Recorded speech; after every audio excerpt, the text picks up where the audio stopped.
wa man walah amma ba'd.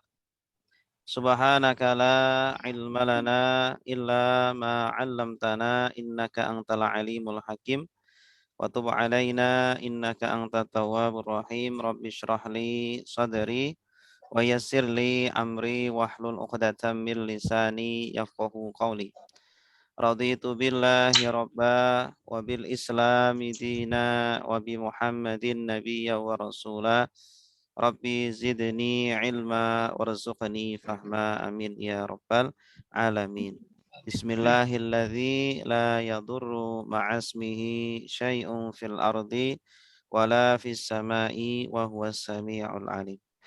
Bapak Ibu yang dimuliakan Allah, alhamdulillah mari kita bersyukur kepada Allah. Alhamdulillah kita masih diberikan nikmat umur, masih diberikan nikmat sehat walafiat, masih diberikan iman dan Islam. Semoga Allah selalu memanjangkan umur kita dan mengistiqomahkan kita dalam kebaikan-kebaikan sehingga kita diwafatkan dalam kondisi husnul khotimah. Amin ya rabbal Amin. alamin. Bapak Ibu yang dimuliakan Allah, alhamdulillah kita pada malam hari ini, malam Sabtu hari Jumat, kita akan memulai sebuah kegiatan yang sangat mulia sekali. Kita akan melakukan thalabul ilmi, kita akan belajar, ya, yang dimana ini insya Allah perkumpulan yang diberkahi oleh Allah, ya. Ketika kita suka dengan majelis ilmu, ini adalah tanda Allah menginginkan kebaikan kepada kita semuanya. Rasulullah bersabda, man yuridillahu bihi khairan yufaqihu. Barang siapa yang Allah inginkan kebaikan, yang diinginkan kebaikan oleh Allah, maka ciri-cirinya adalah Allah fahamkan dia dalam urusan agamanya. Ketika kita cinta dengan ilmu, dengan ulama, dengan majelis ilmu, semoga ini adalah tanda kita adalah orang baik, tanda kita diinginkan oleh Allah menjadi orang-orang yang insya Allah diakhirkan dengan akhir yang baik. Amin ya rabbal alamin. Dan hadirnya kita di majelis ilmu juga menjadi penghapus dosa kita, pemberat timbangan kebaikan kita dan peninggi derajat kita nanti di akhirat. Amin ya rabbal alamin. Amin. Baik Bapak Ibu yang dimuliakan Allah, insya Allah tema kita pada malam hari ini adalah berkaitan dengan pelatihan sholat khusyuk. Ya, kami mengadakan pelatihan ini bukan berarti kami juga sudah khusyuk, bukan. Kami juga masih belajar, ya, masih meniti, masih berusaha agar bisa mencapai khusyuk. Karena khusyuk ini ya tidak ada ujungnya. Terus kita belajar dan belajar bertahap, membutuhkan waktu dan membutuhkan ilmu. Nah, ini yang paling penting. Insya Allah di sini kami akan berbagi bersama Bapak Ibu semuanya ilmu, ya, bagaimana kita bisa meningkatkan kekhusyuan kita, bagaimana bisa meningkatkan kualitas sholat kita sehingga sholat yang kita lakukan diterima oleh Allah Subhanahu wa taala. Amin ya rabbal alamin. Baik Bapak Ibu yang dimuliakan Allah, yang pertama yang perlu kita pahami bahwa sholat yang kita lakukan ada kalanya baru gugur secara kewajiban saja. Kewajibannya sudah gugur. Nah, alhamdulillah. Ya, jadi sudah tidak ada tuntutan lagi dari agama. Allah sudah menggugurkan kewajiban itu. Yaitu ketika sudah dilaksanakan, sudah terpenuhi rukun dan syaratnya. Ya, secara fikih sudah terlaksana dengan baik. Ya, tetapi tidak ada khusyuk di dalam sholatnya. Ya, sholatnya hanya minimalis saja. Ya, secara fikih sudah terpenuhi, syaratnya sudah terpenuhi, rukunnya sudah terpenuhi, tetapi tidak ada khusyuk di dalam sholatnya. Apakah sholatnya itu diterima? Ntar dulu. Kalau masalah diterima, ada pertimbangan lain. Kalau gugur sholatnya, iya. Secara fikih sholatnya sudah gugur. Kita sudah tidak berdosa lagi karena sudah melaksanakan kewajiban kita. Tetapi apakah Allah akan memberikan reward kepada kita, memberikan pahala kepada kita? Itu ntar dulu, ya. Ternyata untuk kita mendapatkan reward dari Allah, mendapatkan pahala dari Allah, maka kita harus khusyuk di dalam sholat kita. Makanya para ulama mengatakan bahwa khusyuk ini adalah wajib, ya. Ini adalah fardu yang harus kita lakukan di dalam sholat agar sholat kita tidak sia-sia, ya. Karena ada orang yang sholat selama 60 tahun, tetapi tidak ada satupun dari sholatnya diterima oleh Allah Subhanahu wa Ta'ala. Sebagaimana di dalam sebuah hadis dijelaskan bahwa Rasulullah Shallallahu Alaihi Wasallam bersabda, Innar rojula layan sorifu wa ma kutiba illa usyru solatihi.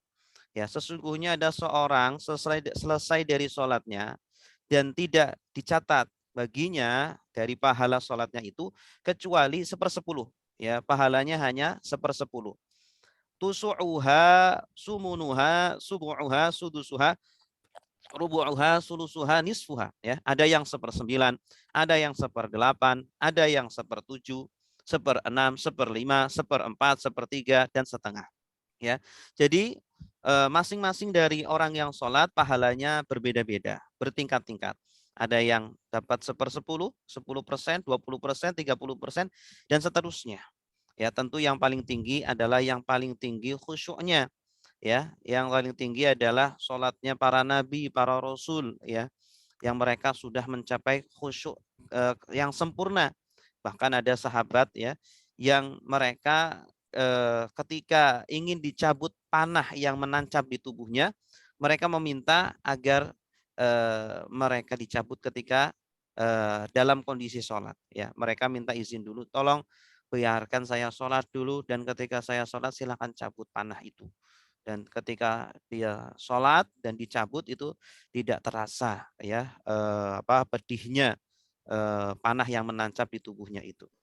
Nah, ini karena memang jadi khusyuk itu luar biasa, bisa menjadi bius, ya, bisa menjadi bius bagi seseorang ketika khusyuknya memang sudah level yang sangat tinggi sekali, bisa menjadi bius begitu. Nah, Al-Imam Al-Munawi menjelaskan tentang hadis di atas bahwa anna dzalika yakhtalifu bi ikhtilafil ashkhas bihasabil khusyu', ya. Perbedaan pahala salat tersebut sesuai dengan perbedaan orang-orang yang salat berdasarkan kekhusyuannya, ya. Berdasarkan penghayatannya, makna bacaan salat yang semisalnya dari perkara-perkara yang menyebabkan kesempurnaan salat. Jadi semakin khusyuk, semakin mentadaburi, semakin menghayati, semakin menjiwai bacaan-bacaan sholat, ya, maka akan semakin meningkat pahala yang akan dia dapatkan dari sholat itu. Kemudian dikatakan oleh Imam Sufyan As-Sauri rahimahullahu taala, yuktabu lirrajuli min sholatihi ma'aqala minha, ya. Akan dicatat pahala sholat seseorang, ditulis, dicatat berdasarkan apa yang ia fahami dari sholatnya. Ya, dia ketika sholat membaca bacaan di dalam sholat, dia faham apa yang dia baca. Dia menghayati betul, menjiwai betul, merasakan betul komunikasi dengan Allah Subhanahu wa Ta'ala. Karena sholat adalah munajat, ya, munajat seorang hamba dengan Allah. Munajat adalah komunikasi. Sholat adalah tempat di mana seorang hamba mengadukan semua permasalahannya kepada Allah. Seorang hamba yang bermanja-manja dengan Allah Subhanahu wa Ta'ala, mencurahkan semua isi hatinya kepada Allah Subhanahu wa Ta'ala. Dan memang Allah adalah tempat yang terbaik untuk kita mencurahkan hati kita, mencurahkan masalah kita, karena Allah lah yang maha kuasa untuk memberikan solusi-solusi terhadap semua masalah kita, ya. Jadi sholat itu adalah justru sebagai tempat untuk menyelesaikan masalah-masalah kita, menjadi hiburan, ya, refreshing bagi hati-hati kita. Makanya Rasulullah mengatakan, ya, ketika datang waktu sholat, beliau mengatakan kepada Bilal, ya Bilal, arihna bis sholah, gitu, ya. Arihna bis sholah, ya Allah, ya Allah, ya Bilal, arihna, istirahatkanlah kami, istirahatkanlah saya, arihni bis sholah, dengan sholat, ya. Jadi ketika datang waktu sholat, Bilal suruh azan, dan Rasulullah menyuruhkan menyamakan sholat itu sebagai refreshing, sebagai rohah atau sebagai istirahat, sebagai refreshing bagi beliau.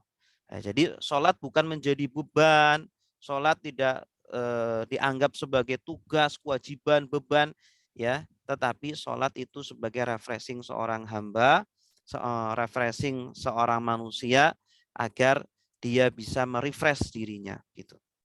Baik, Bapak Ibu yang dimuliakan Allah, kenapa kita harus khusyuk ya di dalam sholat ini?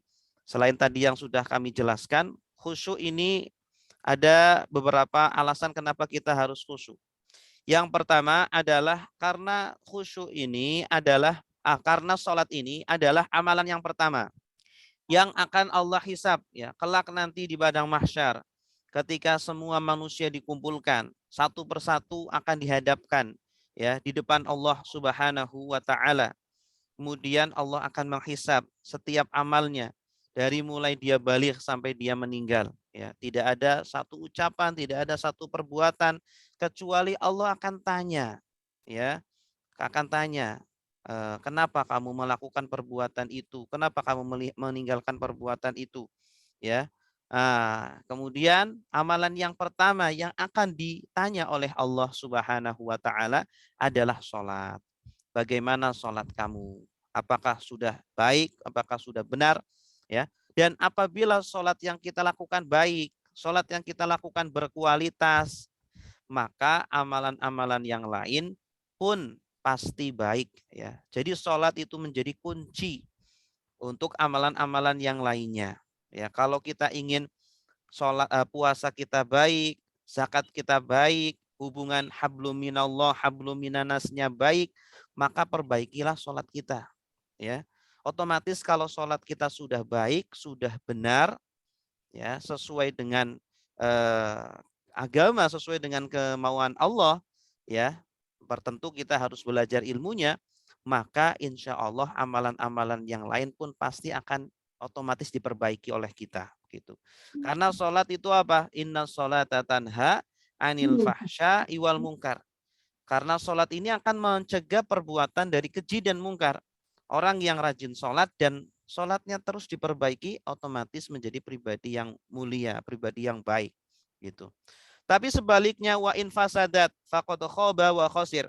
Tetapi kalau sholatnya rusak, ya, atau mungkin tidak sholat sama sekali, ya lebih parah itu.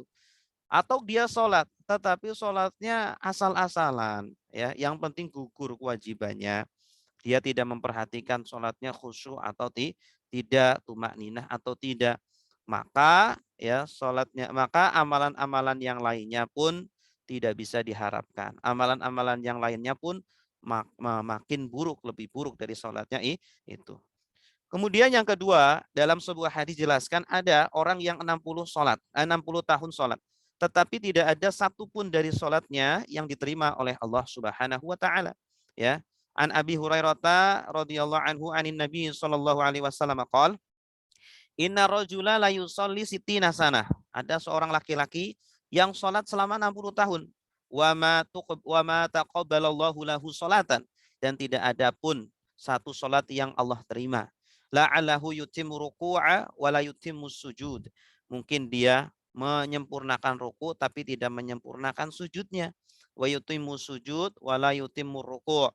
Mungkin dia menyempurnakan sujudnya tapi tidak menyempurnakan rukunya. Artinya ketika sholat butuh tumak ninah. Ya. Sholat kalau ingin khusyuk harus pelan-pelan. Harus menghayati semua gerakan-gerakannya. Harus menghayati bacaan-bacaannya. Ya. Pernahkah kita bertanya kenapa di dalam sholat ada ruku? Kenapa di dalam sholat ada berdirinya? Kenapa di dalam sholat ada mengangkat tangannya? Ada sujudnya, ada salamnya. Kenapa ada takbirnya, ada tasbihnya, ada tahmidnya? Ya, kenapa harus baca Al-Fatihah dan lain sebagainya. Seharusnya kita bertanya kepada diri kita masing-masing, kok seperti itu ya cara sholat? Kenapa bacaannya seperti itu? Nah, hingga ketika sholat ini benar-benar kita lakukan dengan penjiwaan. Ya, sholat benar-benar dilakukan dengan hati dan raga kita, jiwa dan raga kita. Ya, yang sholat tidak hanya tubuh dan fisik kita saja, tidak hanya badan kita saja, tetapi yang sholat juga pikiran dan hati kita. Koneksikan hati kita dengan Allah. Ya, ketika sholat sambunglah diri kita ini dengan Allah. Ya, ketika bisa nyambung seperti kita sedang berkomunikasi dengan Allah, ngobrol dengan Allah, maka di sana kita akan merasakan manisnya sholat. Ya, kita akan merasakan lezatnya sholat, sehingga kita akan ketagihan. Tidak cukup sholat fardunya saja, tetapi pengen sunnah lagi, pengen sholat qiyamul lailnya, dia pengen diperlama yang asalnya cuma 5 menit, tambah 10 menit dan seterusnya. Begitu. Orang kalau sudah merasakan manisnya ibadah, maka dia tidak akan meninggalkan ibadah itu. Tanpa diperintah oleh Allah, dia akan terus menambah-menambah. Sehingga dahulu ya para sahabat ada yang sholat sepanjang malam, ya tidak tidur. Bahkan dia sholat subuh dengan menggunakan wudhu sholat isya. Ya, artinya dia tidak tidur sepanjang malam. Ya, dia ibadah, dia sholat. Sehingga tidak batal-batal wudhunya. Bahkan Robi'ah Al-Adawiyah, seorang wanita yang dia adalah kekasih Allah. Beliau ahli ibadah. Beliau itu kalau malam sholatnya sampai 1.000 rakaat gitu. Karena sudah kecanduan dengan ibadah, sudah kecanduan dengan sholat. Sahabat Utsman bin Affan, beliau juga sholat 1 rakaat, sholat malam 1 rakaat dengan 1 Al-Quran, dengan 30 juz Al-Quran ini. Ya, kita mungkin tidak bisa membayangkan sholat yang seperti itu, tetapi ada ya para sahabat, para tabi'in, para ulama dahulu yang tidak hanya 1 2 tapi banyak ya, yang mereka itu menghabiskan waktunya untuk bermanja-manja dengan Allah, bermesra-mesra dengan Allah, ya apa namanya menjalin kasih dengan Allah Subhanahu wa taala.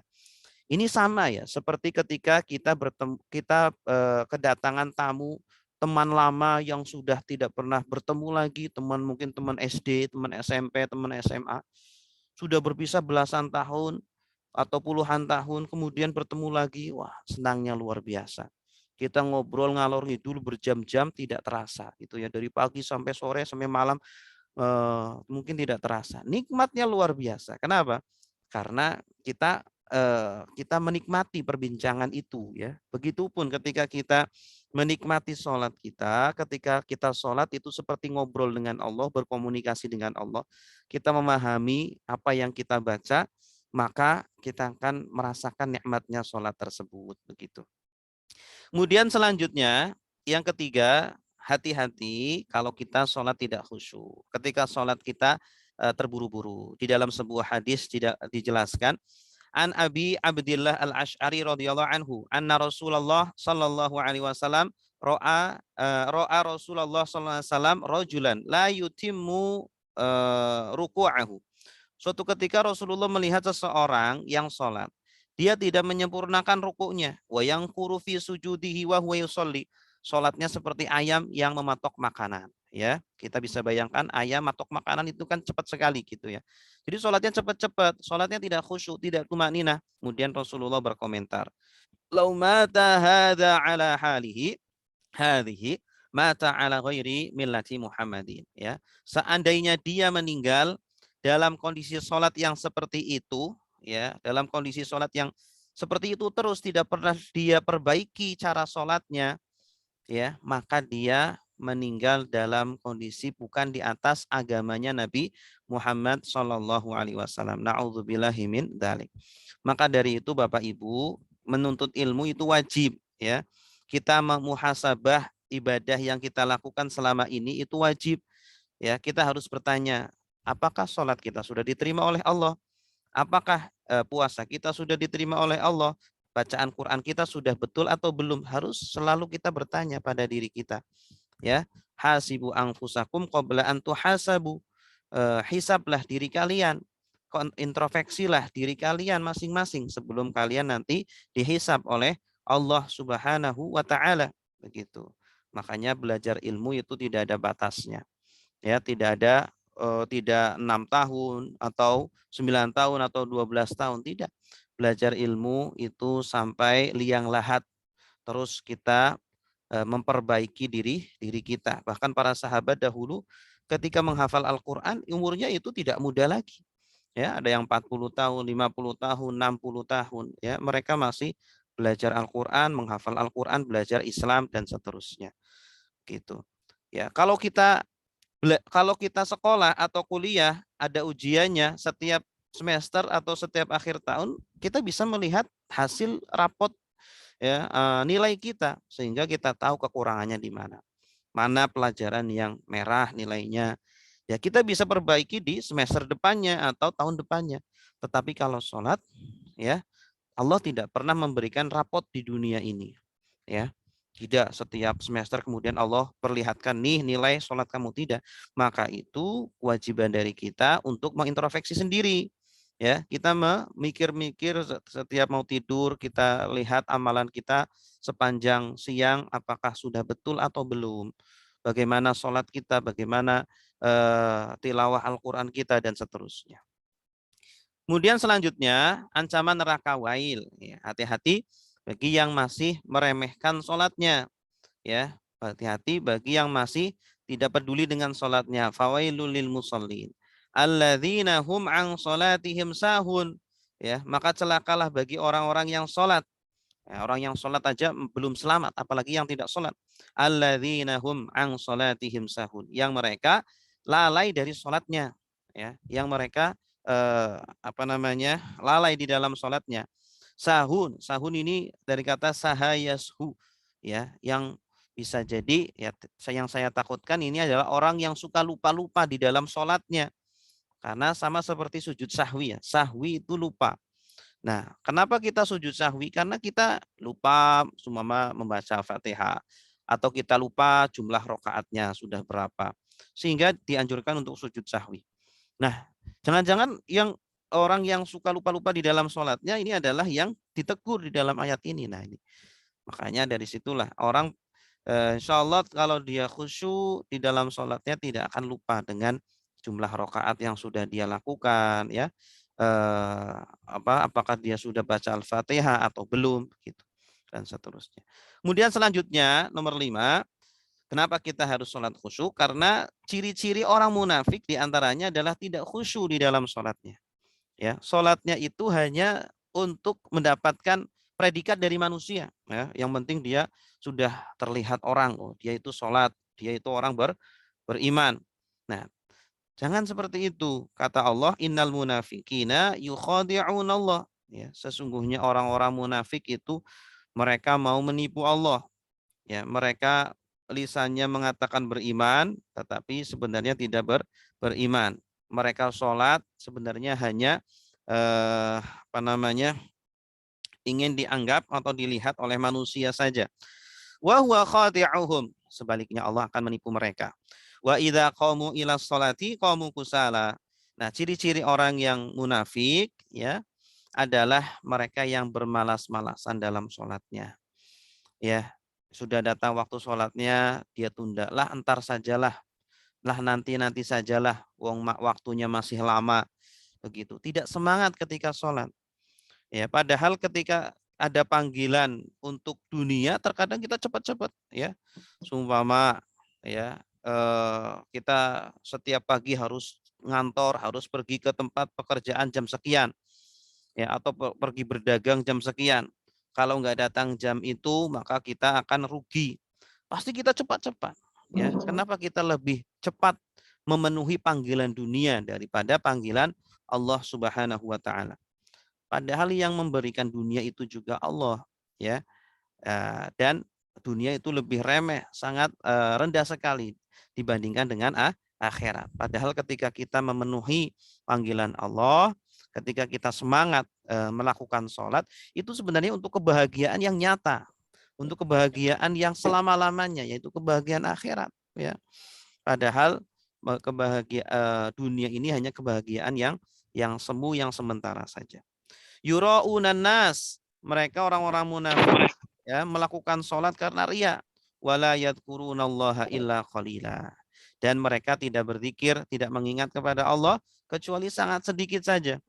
Nah, ini hati-hati, kita lihat diri kita masing-masing ya, dari 24 jam ya, lebih banyak mana? Lebih banyak mengingat Allah atau lebih banyak mengingat dunia? Lebih banyak mengingat Allah atau lebih banyak lalai, ya? Ini juga teguran bagi kami pribadi ya yang juga belum bisa ya lebih banyak berzikir kepada Allah, ya. Kalau kita ingin eh, bisa khusyuk di dalam sholat kita, maka perbanyaklah mengingat Allah di luar sholat.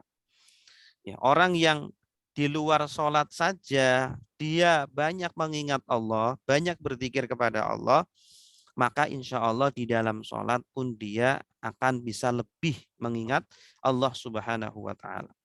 Tapi sebaliknya, kalau ada orang yang di dalam sholatnya saja dia sulit untuk mengingat Allah, dia sering menghadirkan dunia, lebih banyak mengingat dunia, maka ketika di luar sholat pun lebih sulit untuk mengingat Allah Subhanahu wa Ta'ala. Kemudian kalau kita ingin sukses dunia dan akhirat, ya Bapak Ibu, kalau ingin sukses dunia dan akhirat, kuncinya apa? Kuncinya adalah sholat khusyuk. Ya, kita mungkin sering melihat orang anak-anak kita, kapan dia sukses? Oh, ketika dia masuk ke universitas yang bonafit. Oh, ketika anak kita bisa bekerja di tempat yang bonafit. Nah, mungkin itu sukses menurut pandangan manusia. Pandangan kita ketika dia kaya, ketika dia punya jabatan yang tinggi, itu mungkin sukses dalam pandangan manusia. Tapi sebenarnya sukses yang hakiki, sukses yang sebenar-benarnya, ya, dalam pandangan Allah, siapakah mereka? Yaitu mereka yang bisa sholat dengan khusyuk, bisa sholat dengan sempurna, diterima oleh Allah Subhanahu wa Ta'ala. Siapakah mereka? Qad aflahal mu'minun alladzina hum fi sholatihim khashi'un. Sungguh telah beruntung orang-orang yang beriman, ya, yaitu orang-orang yang di dalam sholatnya selalu khusyuk, khashi'un gitu. Ini menggunakan isim fa'il menunjukkan orang khusyuknya itu sudah menjadi profesi dia. Ya sudah melekat pada dirinya. Khasyi'un alladzina hum fi salatihim khasyi'un. Terkadang kita untuk bisa kuliah di tempat yang bonafit, kita berjuang mati-matian, ya, kita ikut les, ikut privat, ya, agar nilai kita tinggi. Terkadang untuk bisa bekerja di tempat yang tinggi, yang bagus juga, kita berusaha mati-matian belajar, ya. Ketika kita sudah masuk ke perusahaan yang luar biasa, kemudian kita berusaha untuk meningkatkan kualitas diri kita, ya, ikut pelatihan ini, pelatihan itu, dapat sertifikat, sehingga jabatan kita naik. Untuk permasalahan dunia, kenapa kita mati-matian memperjuangkan itu? Tetapi untuk masalah akhirat kita, masalah sholat kita, yang menjadi penentu kebahagiaan kita di akhirat, kenapa kita acuh tak acuh? Kenapa kita malah meremehkan itu perkara akhirat? Ya, enggak berangkat izin baru pulang mohon rumah maaf, sakit. audionya dimatikan dulu, Ibu Magdalena. Ibu Magdalena. Baik, selanjutnya sholat khusyuk ini juga menjadikan seseorang memiliki pribadi yang mulia. Ya, kalau kita ingin menjadi pribadi yang mulia, pribadi yang baik, pribadi yang menarik, ya, di hadapan Allah dan di hadapan manusia, agar kita bisa membentengi diri kita dari perbuatan keji dan mungkar, maka intinya adalah sholatlah dengan sholat yang sebenar-benarnya. Wa aqimis sholat. Dan tegakkanlah, dirikanlah sholat. Ya, artinya tidak hanya lakukan sholat, tidak hanya kerjakan sholat, tetapi tegakkanlah. Menegakkan sholat artinya lakukan tidak hanya dengan fisik dan tubuh kita saja, tetapi lakukanlah dengan hati kita, dengan sepenuh hati. Orang yang melakukan pekerjaannya dengan sepenuh hati pasti maksimal hasilnya. Orang yang bekerja dengan tubuh dan hatinya akan sempurna hasilnya. Tetapi kalau dia melakukannya karena terpaksa, ya, hanya fisiknya saja yang melakukan, biasanya hasilnya pun kurang baik. Baik. Kemudian yang terakhir adalah kenapa kita harus sholat khusyuk, karena sholat yang tidak khusyuk itu sama seperti orang yang mabok di dalam sholatnya. Dalam sebuah ayat, surah An-Nisa ayat 43, Allah berfirman, Ya ayyuhalladzina amanu, la taqrabus sholata wa antum sukaro. Wahai orang-orang yang beriman, janganlah kalian mendekati sholat, sedangkan kalian dalam kondisi mabok, sukaro. Ya, hatta ta'lamu ma taqulun. Sampai kamu sadar dengan apa yang kalian ucapkan. Jadi ketika sholat itu harus sadar, kita ngomong apa itu harus sadar. Ya, Allahu Akbar artinya itu apa, kemudian iftitah itu artinya apa, Al-Fatihah artinya apa, ya. Jadi ketika sholat itu seperti sedang ngobrol dengan Allah, sedang berkomunikasi dengan Allah. Kalau nggak sadar, sama seperti orang yang mabok. Ya, orang mabok kan ngomong tapi nggak paham apa yang dia omongin, ya. Dia asal celoteh saja begitu. Memang ayat ini secara khusus asbabun nuzulnya berkaitan dengan orang yang mabok kemudian masuk ke dalam sholat, kemudian ditegur oleh Allah. Tetapi maknanya umum, ya, tidak hanya mabok karena minuman keras. Ada orang yang mabuk bukan karena minuman keras, yaitu mabuk dunia, ya, karena dia terlalu sibuk dengan dunianya sehingga lupa dengan Allah, lupa dengan sholatnya, lupa dengan akhiratnya. Dia mabuk dengan pekerjaannya, mabuk dengan cintanya. Ada istilahnya bucin ya, budak cinta. Mabuk dengan pasangannya, mabuk dengan keluarga, mabuk dengan dunia. Ya, padahal dunia ini hanya sementara ya. Sebentar di dunia kita akan tinggalkan dunia ini dan yang kekal selama-lamanya adalah akhirat kita. Seharusnya yang lebih kita fokuskan, lebih kita perbaiki di kehidupan dunia ini adalah akhirat kita. Kita hanya sementara saja nih di dunia ini. Sedangkan kehidupan yang abadi, yang hakiki, kenikmatan yang hakiki adalah di akhirat. Ya di dunia ini kita bercapek-capek ria dulu lah. Nanti ketika sudah kita keluar dari dunia ini, insya Allah kita akan mendapatkan kenikmatan yang kekal abadi. Ya, di alam kubur kita bahagia, ya, kemudian di padang mahsyar juga kita mendapatkan naungan dari Allah. Ketika melewati sirat juga dipercepat oleh Allah, kemudian akan mendapatkan haud atau telaganya Rasulullah dan masuk ke dalam surga bersama Rasulullah. Amin ya rabbal alamin. Baik Bapak Ibu yang dimuliakan Allah, itulah alasan kenapa kita harus sholat secara khusyuk ya. Jadi sholat khusyuk itu sangat penting sekali. Jangan sampai sholat-sholat yang kita lakukan ya ini sia-sia, tidak mendapatkan pahala dari Allah Subhanahu wa taala. Ya, seperti orang yang bekerja di sebuah perusahaan, dia setiap hari berangkat, ya berangkat pagi pulang sore, tetapi di akhir bulan tidak mendapatkan gaji, ya, tidak mendapatkan upah dari perusahaan itu. Kenapa? Ya, karena ternyata dia melakukan ternyata dia bekerja hanya bekerja saja, asal-asalan saja.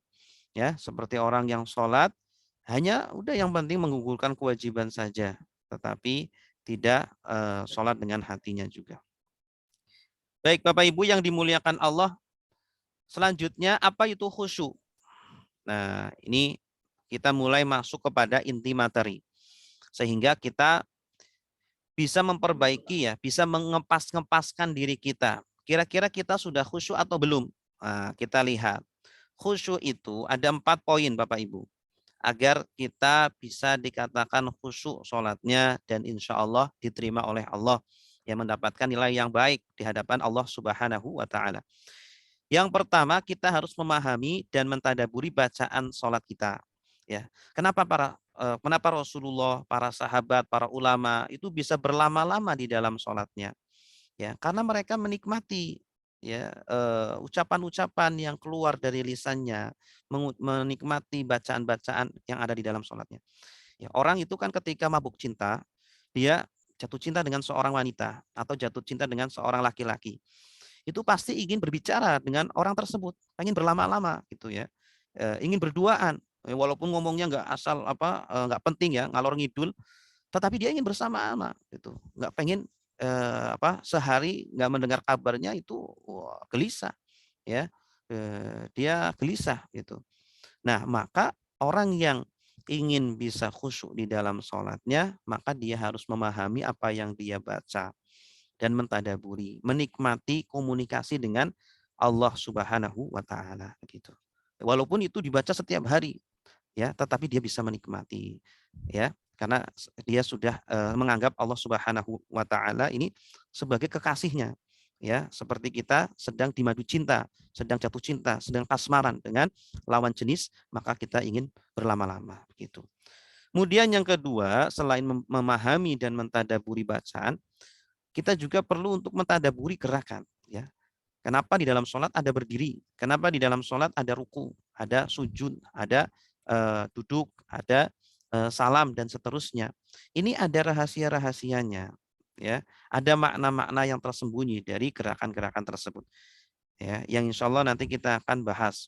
Ya seperti ketika orang mabuk cinta ya, ketika suka dengan wanita, ingin mengungkapkan rasa cintanya, dia ingin ngasih bunga gitu. Itu kan cara ngasihnya terkadang dia dengan cara merunduk ya, kemudian dia mengasihkan bunganya. Itu ada ekspresi-ekspresi. Karena memang sholat ini adalah sarana seorang hamba untuk mengekspresikan cintanya kepada Allah Subhanahu wa taala, ya, dengan ucapannya dan juga dengan perbuatannya gitu, ya. Dan sholat ini adalah sebuah sarana menyatakan maha butuhnya dia seorang hamba kepada Allah Subhanahu wa taala dan mengekspresikan bahwa Allah adalah segalanya. Allah yang maha besar, Allah yang maha kuasa, Allah yang maha tinggi, Allah yang maha mengetahui, Allah segalanya yang bisa menolong dia, yang bisa menjadi andalan dia, tempat untuk berlindung, ya, tempat untuk bergantung dari semua masalah-masalah kita. Dan kita manusia adalah makhluk yang maha kurang, ya makhluk yang maha kotor, penuh dengan kekurangan, penuh dengan kelemahan, dan kita butuh kepada Allah Subhanahu wa taala. Ya, salat yang kita lakukan itu adalah karena kita butuh kepada Allah. Salat ini adalah untuk kita, bukan untuk Allah Subhanahu wa taala gitu. Kemudian yang ketiga, ketika kita salat juga kita harus semakin mengenal diri kita, ya. Mengenal diri kita itu siapa? Diri kita adalah manusia yang kotor, yang hina, yang banyak dosanya. Diri kita itu adalah manusia yang lemah, yang maha bodoh, ya. Kita adalah hamba. Kenapa kita dinamakan hamba? Karena memang kita lemah, karena kita itu kotor, karena kita itu butuh kepada Allah Subhanahu wa taala. Tidak bisa kita itu kita hidup tanpa Allah, tidak bisa. Bahkan setiap saat Allah memberikan nafas kepada kita, Allah mengucurkan nikmat-nikmatnya kepada kita. Setiap saat kita bisa berbicara, bisa bernafas, bisa melihat, bisa mendengar, bisa bergerak. Semuanya tidak lepas dari nikmat Allah. Ya, ya seandainya Allah cabut saja nikmat bernafas 1 menit, ya kita sudah meninggal. Allah cabut nikmat penglihatan 1 menit, luar biasa itu. Makanya nikmat-nikmat yang Allah berikan kepada kita harus selalu kita ingat. Ya, ingatlah nikmat-nikmat Allah yang sangat besar. Ya, dan juga ingatlah ya semua dosa-dosa yang kita lakukan kepada Allah. Betapa kita itu sering sekali berbuat salah, sering sekali berbuat dosa, tetapi Allah terus mengucurkan nikmat-nikmatnya. Ya, tidak kemudian ketika kita berbuat dosa tiba-tiba Allah cabut. Ketika kita melihat sesuatu yang haram, kemudian Allah cabut penglihatan kita. Tidak, Allah tetap biarkan kita. Ketika kita berbicara yang dusta, berkhianat, atau mengucapkan kalimat kotor, kemudian kita nggak bisa berbicara. Tidak, Allah tetap berikan kenikmatan berbicara. Ya, Allah terus mengucurkan nikmatnya. Allah tidak pernah pandang bulu. Mau yang beriman, tidak beriman, Allah kasih nikmatnya. Mau yang taat ataupun yang suka bermaksiat, Allah kasih nikmat-nikmatnya itu. Tidak pernah Allah putus. Kemudian yang keempat, mengenal Allah. Ya, dengan mengenal diri sendiri, kemudian mengenal Allah. Siapa itu Allah? Allah adalah yang menciptakan kita semuanya. Allah lah yang memberikan nikmat itu semuanya. Yang setiap hari kita nikmati. Yang setiap hari kita rasakan. Kita bisa sholat, bisa berdiri, bisa bergerak, bisa berbicara, bisa melihat, bisa bernafas, mendengar. Itu semuanya adalah nikmat dari Allah. Kita semuanya bisa hadir di sini adalah nikmat dari Allah. Ya, Allah tidak pernah memutuskan nikmatnya tersebut. Maka seharusnya jangan pernah memutuskan syukur kita kepada Allah Subhanahu wa taala. Sebenarnya harusnya kita itu sholat ya tidak hanya 5 waktu saja. Makanya awal pertama Allah wajibkan kepada kita itu asalnya 50 waktu. Ya, karena Allah ingin kita selalu ingat kepadanya setiap saat. Tetapi Allah tahu kita itu lemah, kita itu tidak sanggup. Akhirnya Allah kasih dispensasi menjadi 5 waktu saja. Tetapi dengan dispensasi menjadi 5 waktu, jangan menjadikan kemudian kita lalai dari Allah. Ya, kita walaupun tidak sholat sebanyak 50 waktu, tetapi jadikanlah sisa-sisa waktu itu selain di luar sholat itu untuk senantiasa mengingat Allah. Makanya ibadah mengingat Allah, zikir kepada Allah adalah satu-satunya ibadah yang diperintahkan untuk diperbanyak. Ya, wadhkurullaha dzikran katsira. Dan berzikirlah, mengingatlah kepada Allah dengan zikir yang banyak. Tidak pernah Allah perintahkan ibadah-ibadah yang lain untuk diperbanyak kecuali ibadah zikir. Ya, tidak pernah Allah berfirman, sholatlah kalian dengan sholat yang banyak, puasalah kalian dengan puasa yang banyak, sedekahlah kalian dengan sedekah yang banyak. Tidak pernah. Tetapi untuk zikir ini satu-satunya ibadah yang Allah secara khusus perintahkan untuk diperbanyak. Ya, walaupun ibadah yang lain tetap ya dianjurkan untuk diperbanyak, tidak, tapi tidak pernah secara eksplisit Allah perintahkan untuk memperbanyak ibadah itu. Gitu. Nah, dengan mengenal Allah bagaimana caranya dan mengenal diri kita, manusia itu sangat kecil, maha kecil, Allah maha besar.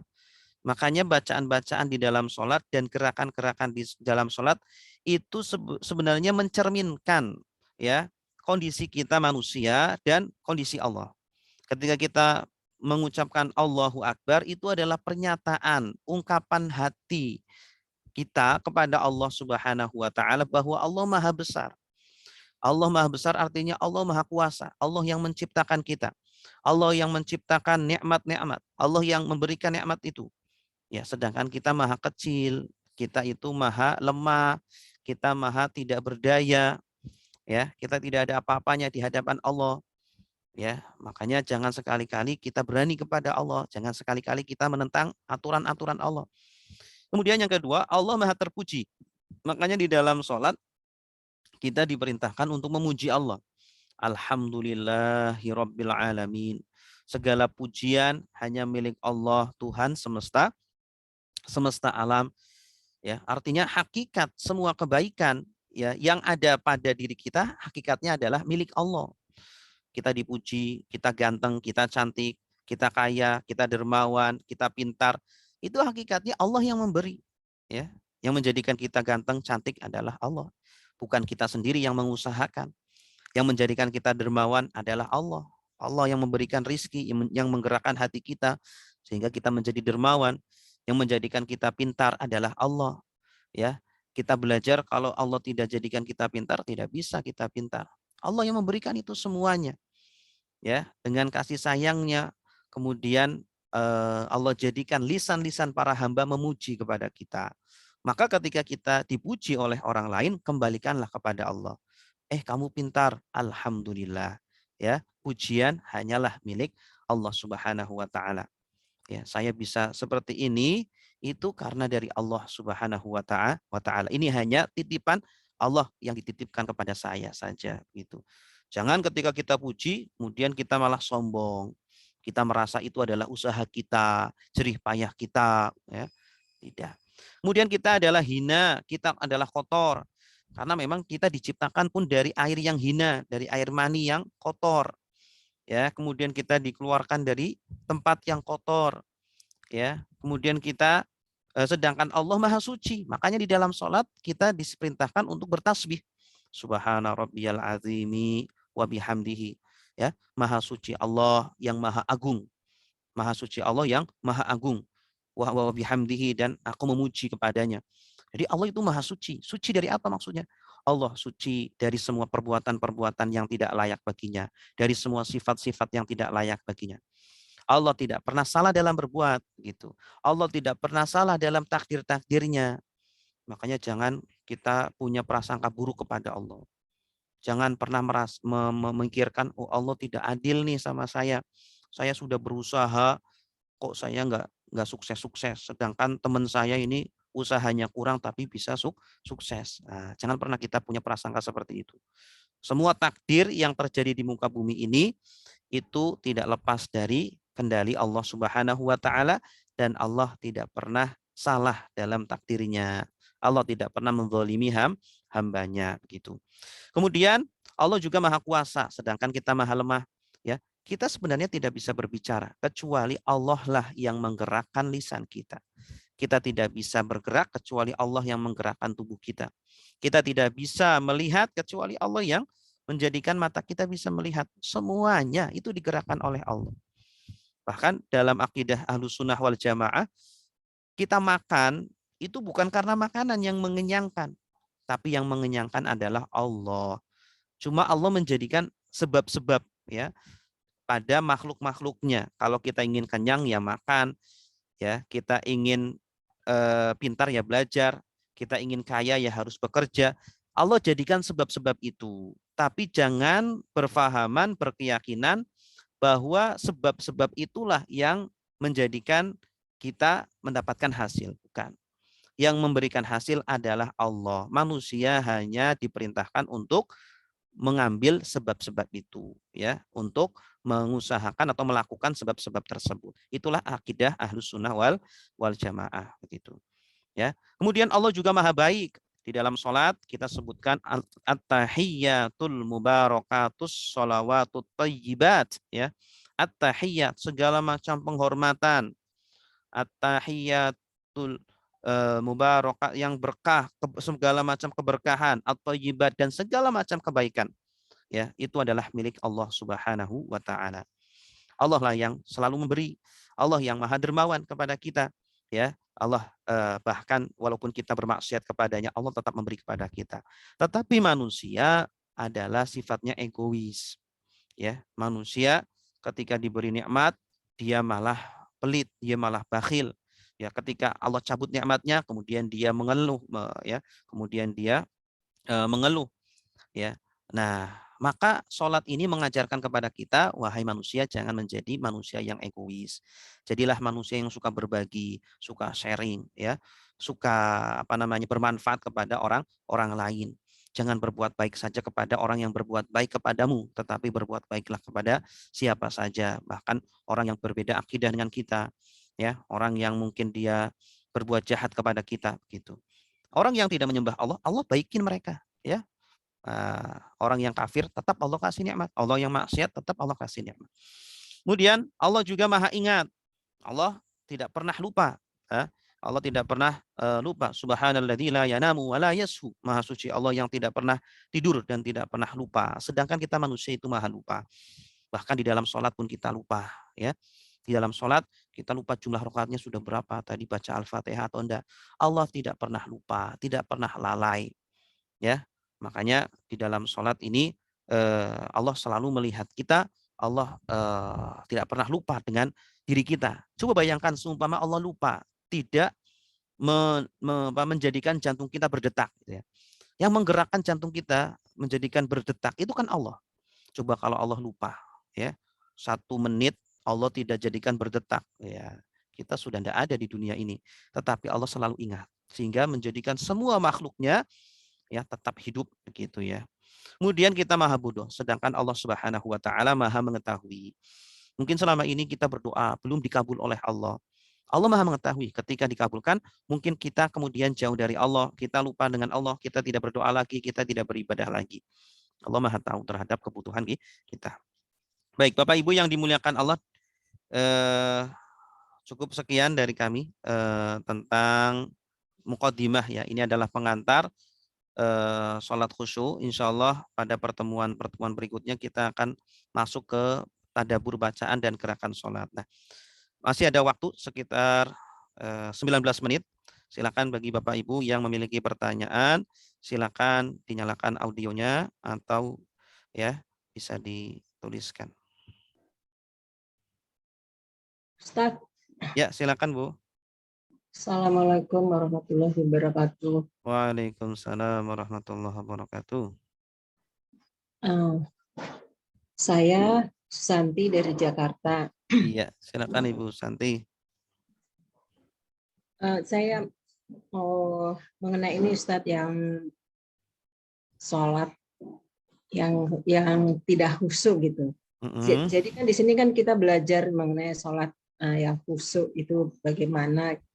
Nah, sementara yang kategori yang tidak khusyuk itu tadi dikatakan bahwa kita lupa rakaat atau lupa bacaan. Lalu itu Allah memberikan suatu untuk kompensasinya dengan sujud sahwi. Kemudian kalau misalnya kita sedang sholat berjamaah di masjid gitu, itu bagaimana yang disebut khusyuk? Apakah yang khusyuk kita harus bersembunyi-sunyi atau di tengah keramaian begitu? Gimana ya? Kita juga tidak bisa menghindari keramaian begitu. Nah, itu artinya apakah kita tidak khusyuk terus-menerus? Nah, itu gimana gitu? Yang tidak khusyuk itu yang bagaimana gitu? Terima kasih. Assalamualaikum. Waalaikumsalam warahmatullahi wabarakatuh. Ya, jadi ketika sholat berjamaah itu memang jamaah tersebut pun harus dikondisikan, ya. Terkadang ada suara-suara anak, ya, yang suara anak suka main-main, itu yang sudah pasti akan merusak kekhusyuan dari para jamaah. Maka memang ini tugas kita bersama-sama, tugas agar bisa mengkondisikan anak-anak di masjid itu, begitu ya. Nah, dan saya kira kalau jamaahnya sama-sama sudah dewasa ya, kita tanpa harus sendiri-sendiri menyepi, itu insya Allah bisa khusyuk. Karena inti khusyuk itu adalah kita menikmati komunikasi dengan Allah. Kita menikmati ngobrol ya dengan Allah Subhanahu wa taala. Ya, seperti kita sedang seumpama kita sedang ketemu dengan orang tua kita gitu ya. Mungkin di Lebaran orang tua kita di kampung, anak-anaknya banyak, datang semuanya. Kemudian kita bercengkerama dengan orang tua kita. Apakah dengan bercengkerama dengan banyak-banyak itu mengurangi kekhusyuan kita, mengurangi ke ke ya kekhidmahan dari pertemuan kita dengan orang tua? Tentu tidak. Bahkan bisa jadi menambah hangatnya ya perbincangan kita dengan orang tua, mengingat ketika masih kecil ya, kenakalan kita begitu ya, mengingat orang tua kita ketika masih muda, ya, luar biasa itu. Dan insya Allah tidak akan mengurangi kekhusyuan kita ketika kita berada di masjid sholat berjamaah. Bahkan bisa menambah ya, bisa menambah kekhusyuan kita ketika kita melihat orang yang lain juga bisa khusyuk, kemudian kita termotivasi bisa khusyuk. Apalagi kalau bacaan imamnya baik ya, fasih ya, bahkan dia bisa menjiwai bacaannya. Ketika ayat-ayatnya berbicara masalah neraka, dia bisa membaca dengan nada-nada yang bisa menyentuh hati begitu ya. Insya Allah itu justru akan menambah kekhusyuan kita. Sehingga dulu ketika kita di Mesir itu tidak jarang imam-imamnya itu suaranya indah dan suaranya menyentuh ya, tidak hanya sekedar indah, tetapi dia bisa menjiwai bacaannya. Ketika membicarakan neraka, dia nada-nadanya ya bisa menyesuaikan. Ketika berbicara tentang surga, dia juga bisa menyesuaikan. Ya, sehingga kita sebagai makmum pendengar itu bisa menjiwai juga seperti yang imam jiwai itu. Sehingga ketika imam menangis, kita pun merasa ya tersentuh untuk bisa menangis, sehingga kita menangis bersama gitu. Ya, menangis karena Allah itu jauh lebih indah daripada kita menangisi dunia, daripada kita menangis karena kehilangan dunia begitu. Seperti itu, Bu. Oh, jadi yang disebut khusyuk itu bukan berarti kita tuh nggak peduli sama sekali ya. Misalnya kan Enggak, khusyuk waktu itu tadi intinya adalah kita menikmati perbincangan dengan Allah. Ya, manisnya berbicara dengan Allah. Ibu pernah jatuh cinta enggak? ya itu sih nggak usah ditanya dong. Nah, gimana awal jatuh cinta dengan suami? Ya, ngobrol dengan suami gimana? Hatinya dog dikduk gitu kan? Nah, pengennya kan ngobrol terus begitu ya. Nah itu kira-kira seperti itu. Kurang lebihnya seperti itu. Ya, kurang lebihnya seperti itu. Dan bayangkan perbincangan itu nanti dibawa sampai ke akhirat. Sampai nanti kita bertemu dengan Allah. Makanya di dalam Al-Quran itu ada orang-orang yang tidak diajak berbicara dengan Allah. Wala yukallimuhumullahu yaumal qiyamah. Mereka tidak diajak berbicara dengan Allah. Oh, itu kesedihan yang luar biasa itu. Nah, kalau kita ingin diajak ngobrol dengan Allah, latihan di dunia ngobrol dengan Allah. Itu. Kalau di dunia sudah terbiasa ngobrol dengan Allah, nanti di akhirat ketika bisa ketemu langsung dengan orangnya, ketemu langsung dengan Allah, luar biasa. Kita punya kenalan nih di media sosial. Selama ini cuma ngobrol aja lewat telepon. Lah ketika kopdar kira-kira rasanya gimana? Wah, luar biasa kan, senengnya luar biasa. Yang asalnya hanya cuma melihat di belakang layar, ya, bisa mendengar suaranya saja, secara online bisa melihat langsung, itu jauh lebih nikmat, ya. Insya Allah seperti itu. Ya Ustaz, terima kasih. Ya, sama-sama. Silakan yang lain. Ini ada yang tertulis ini dari Ibu Irma. Bu Irma di mana nih? Izin bertanya Ustaz, apakah kondisi mengantuk dan hal-hal yang menyebabkan kita tidak maksud sehingga ucapan tidak diketahui juga sama dengan orang yang dimaksud dengan mabuk? Iya, suatu ketika istri Rasulullah, kalau tidak salah Hafsah atau Aisyah ya, itu karena saking ngantuknya ya ketika qiyamul lail sampai beliau buat tali diikat di tiang masjid. Nah, di dua tiang masjid diikat sehingga ketika sholat itu bisa berpegangan dengan itu agar tidak jatuh. Ya, saking semangatnya beribadah sampai segitunya. Kemudian Rasulullah bertanya ketika pagi, ini tali siapa? Kemudian dijawab oleh sahabat, ini tali kalau tidak salah Aisyah atau Hafsah, saya lupa. Nah, kenapa? Karena ketika malam beliau tidak ingin tidur ya, pengen qiyamul lail tetapi ngantuk seperti itu. Kemudian Rasulullah menegur, kalau kalian ngantuk tidurlah dulu ya, sehingga hilanglah rasa kantuknya itu, sudah fresh lagi, tidak ngantuk lagi, kemudian sholat gitu. Karena tidak mungkin orang itu bisa khusyuk sedangkan dia dalam kondisi ngantuk. Kita mau baca Al-Quran ngantuk, tidur dulu aja. Nah, kemudian setelah sudah fresh baru baca Quran. Kita mau sholat ngantuk, tidur aja dulu. Setelah sudah fresh kita baca Quran. Ya, jadi sebisa mungkin kita bertemu dengan Allah dalam kondisi powerful, dalam kondisi maksimal, dalam kondisi sadar, ya begitu. Wallahu a'lam bishawab. Ya, silakan yang lain. Boleh dinyalakan audionya, Bapak Ibu.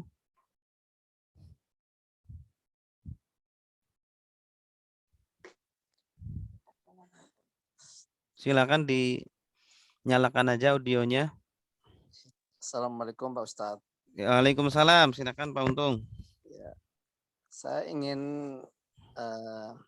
mungkin Pak Ustadz ada kiat-kiat sebelum kita melaksanakan sholat, mungkin ada anjuran atau saran sebaiknya kita harus seperti apa agar dalam kita melakukan sholat kita membaca ayat atau mulai dari takbir dan sampai seterusnya kita bisa menghayatinya dan bisa mengerti apa yang kita baca itu. Itu Pak Ustadz yang perlu saya. Iya. Udah itu aja? Iya Pak Ustadz. Baik, terima kasih. Sebelum kita sholat khusyuk itu kita harus berilmu dulu begitu ya.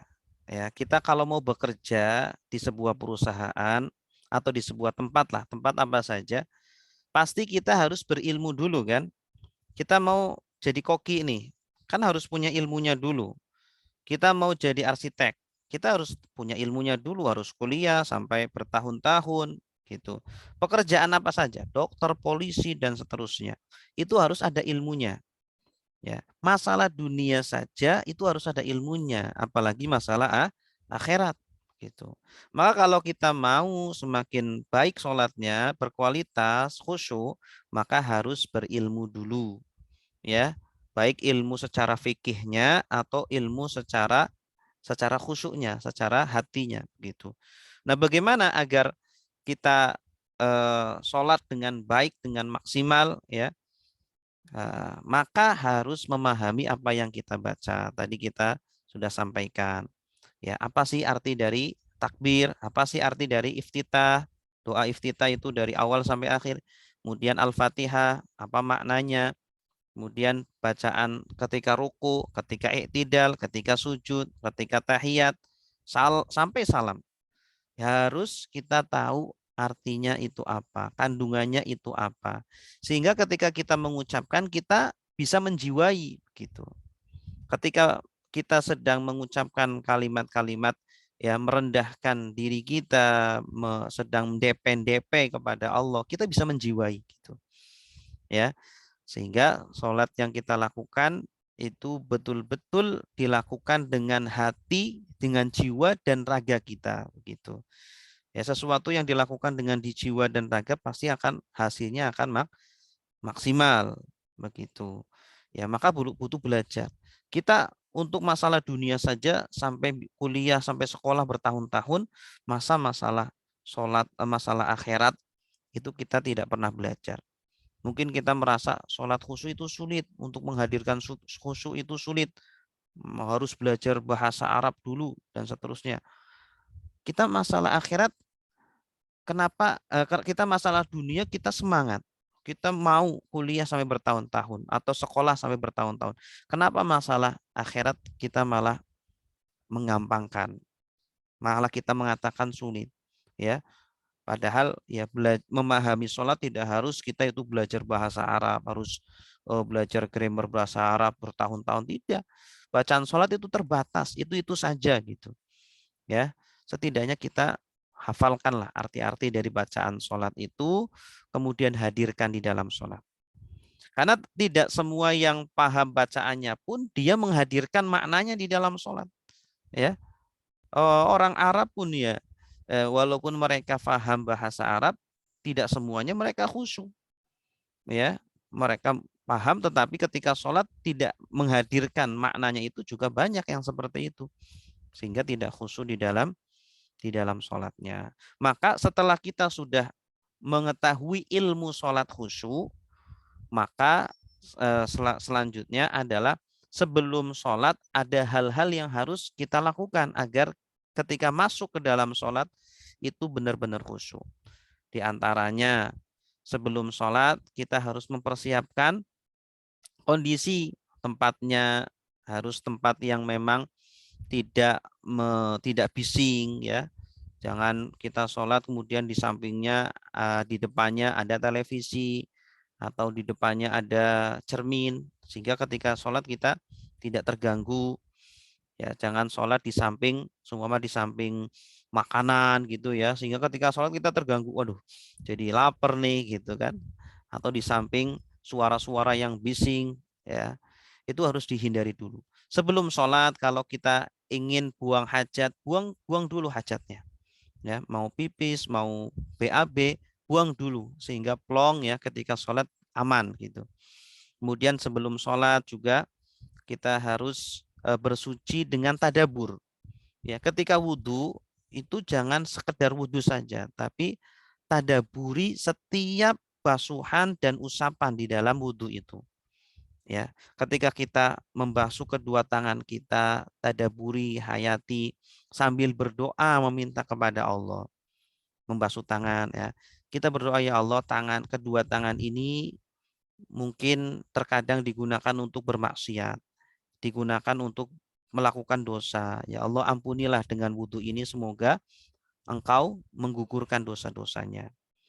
Kemudian ketika kita membasuh muka, ya Allah, muka ini mungkin mata digunakan untuk bermaksiat, mulut digunakan untuk bermaksiat. Ya Allah, ampunilah dosa mata, dosa mulut gitu. Telinga juga sama. Ketika kita mengusap telinga, kita minta kepada Allah, ya Allah, ampunilah dosa telinga ini. Telinga suka mendengar riba, suka mendengar kata-kata kotor, ya. Kemudian kaki ketika dibasuh kita sambil meminta ampun kepada Allah, ya Allah, ampunilah kaki ini yang suka bermaksiat, digunakan untuk melangkah ke tempat-tempat yang tidak Engkau ridhoi. Ya. Tangan juga sama. Dan seterusnya, sambil kita tadaburi setiap gerakan-gerakan, usapan-usapan, basuhan di dalam wudhu itu. Jadi ibadah yang kita lakukan itu ada maknanya, ada artinya gitu, ya. Seperti itu, Pak, kurang lebih. Selain itu, tidak hanya kita membersihkan zahir saja, bersihkanlah batin. Sebelum sholat banyaklah beristighfar, ya, 100 kali, 200 kali, bahkan mungkin 1000 kali. Banyak-banyak istighfar kepada Allah dalam rangka membersihkan hati kita dari dosa-dosa, dari penyakit-penyakit, kotoran-kotoran hati, begitu. Sebagaimana kita mensucikan zahir kita, badan, tubuh kita, kita juga mensucikan jiwa dan hati kita. Wallahu a'lam. Seperti itu, Pak Untung.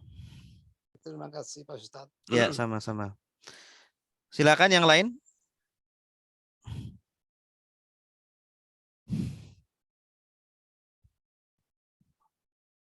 Masih ada?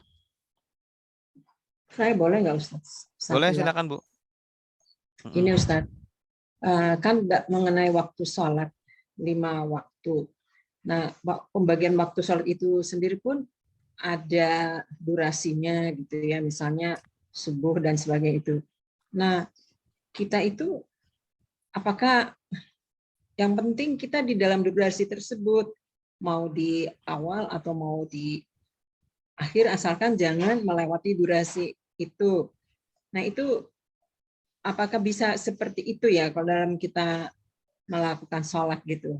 Apakah harus selalu di awal waktu terus gitu? Sedangkan mungkin misalnya pekerjaan-pekerjaan yang kalau saya lihat waktu saya ibadah haji kan itu di apa di dekat Masjidil Haram itu kan ada toko itu, begitu mendengar azan para pedagang serta-merta itu ya berhenti gitu, tutup gitu ya. Nah, itu kan ada pekerjaan misalnya di kesehatan, misalnya melakukan operasi atau apa, itu kan juga nggak bisa meninggalkan begitu saja. Jadi harus selesaikan dulu begitu pekerjaannya.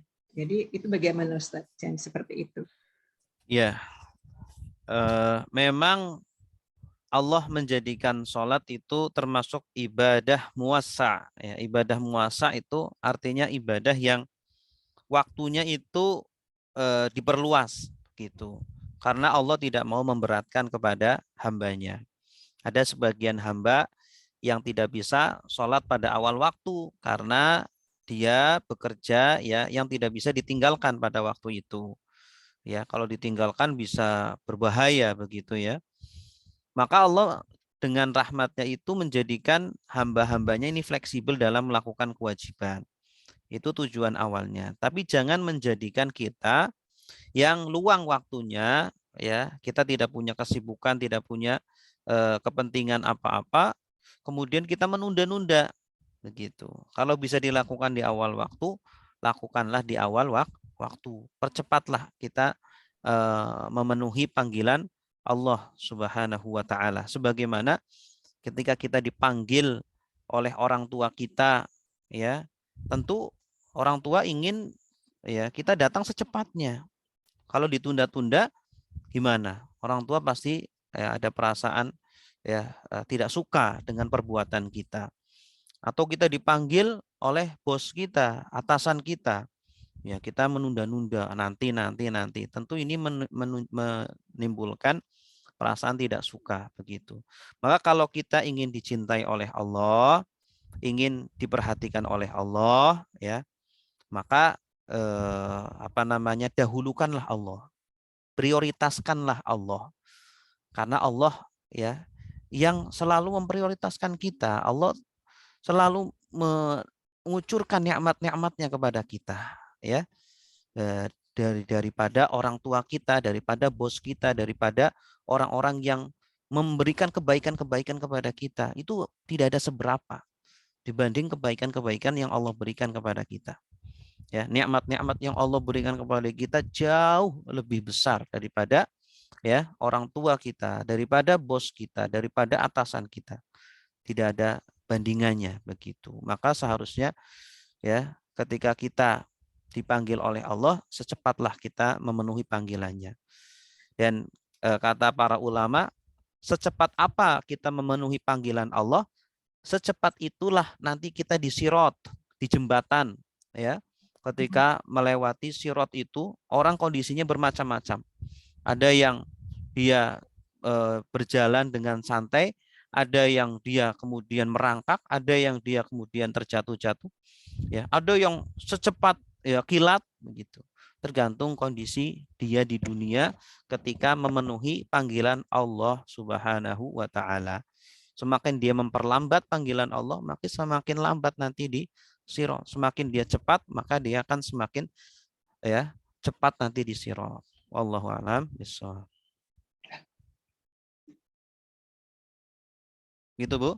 Ya, terima kasih Ustaz. Ya, sama-sama. Baik, karena waktunya sudah 9:30, alhamdulillah Bapak Ibu, terima kasih atas perhatiannya, ya sudah membersamai atau sudah bersedia untuk hadir di majelis ilmu ini. Semoga Allah terus mengucurkan nikmat-nikmatnya kepada kita, terus memanjangkan umur kita dalam kesehatan dan dalam ibadah, dalam istiqomah kebaikan. Amin ya rabbal alamin. Insya Allah kita bertemu lagi pada hari Kamis ya. Insya Allah minggu depan hari Kamis malam Jumat. Kita tutup dengan doa kafaratul majlis. Subhanakallahumma wa bihamdika asyhadu an la ilaha illa anta astaghfiruka wa atubu ilaik. Wassalamualaikum warahmatullahi wabarakatuh. Waalaikumsalam warahmatullahi wabarakatuh. Ya, sama-sama. Terima kasih. Assalamualaikum. Ya, Terima kasih. silakan. Terima kasih. Ustaz.